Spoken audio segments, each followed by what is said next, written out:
दोस्तों इस वीडियो में हम आपको WWE मैचेस में रेसलर्स से होने वाली 5 गलतियों के बारे में बताएंगे। तो चलें शुरू करते हैं।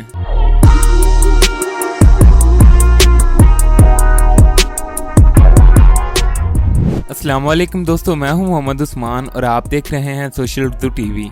दोस्तों WWE के तमाम रेसलर्स वैसे तो बहुत अच्छी परफॉर्मेंस देते हैं, लेकिन बाज़ औक़ात कुछ रेसलर्स लाइव शोज में गलतियां कर देते हैं जिन्हें बोचिज कहते हैं। आज की इस वीडियो में हम आपको WWE के लाइव शोज में किए गए 5 बोचिज के बारे में बताएंगे। तो चलें वीडियो की तरफ बढ़ते हैं।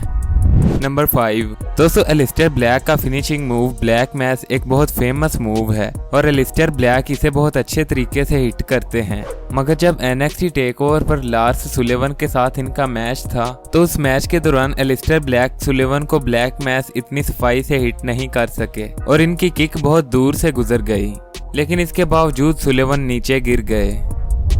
नंबर 4 दोस्तों, क्राउन जेवल 2018 पर the brothers of destruction versus regeneration x का मैच था और इस मैच के दौरान जब शॉन माइकल केन को पंचेस मार रहे थे तो इन्होंने गलती से केन का मास्क उतार दिया और कुछ देर तक केन अनमास्क रहे, लेकिन थोड़ी देर बाद इन्होंने अपना मास्क दोबारा पहन लिया।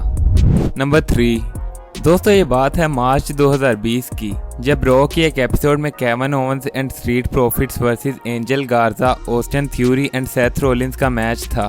दोस्तों इस मैच के दौरान स्ट्रीट प्रॉफिट के मोंटेज फोर्ड ने रिंग से बाहर खड़े ऑस्टिन थ्यूरी पर रोप्स के ऊपर से एक डाइव लगाई, मगर बदकिस्मती से फोर्ड सीधे नीचे जाकर गिरे क्योंकि ऑस्टिन थ्यूरी गलती से साइड पर हो गए थे।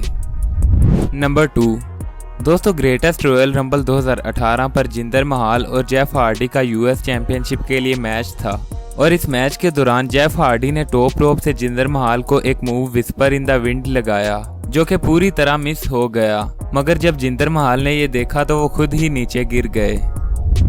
नंबर 1 दोस्तों, WWE में बैटल रॉयल मैचेस भी होते हैं जिसमें रेसलर्स को टॉप रोप के ऊपर से बाहर निकालकर एलिमिनेट किया जाता है। दोस्तों ये बात है 2010 की, जब द ग्रेट खाली और एज के दरमियान ऐसा ही एक over the top rope match था और इस मैच के दौरान खाली ने एज को टॉप रोप के नीचे से बाहर फेंका जबकि खुद टॉप रोप के ऊपर से बाहर चले गए, यानी खाली ने अपने आप को एलिमिनेट कर लिया। मगर रेफरी ने खाली को कुछ नहीं कहा, हालांकि उसे मिस्टेक का पता चल चुका था और कमेंटेटर माइकल कोल भी ये कह रहे थे कि खाली ने अपने आप को एलिमिनेट कर लिया है। दोस्तों ऐसी मज़ीद वीडियोस के लिए हमारे चैनल को सब्सक्राइब करें। अगर आपको वीडियो पसंद आई तो इसे लाइक करें और कमेंट सेक्शन में अपनी राय का इजहार भी करें।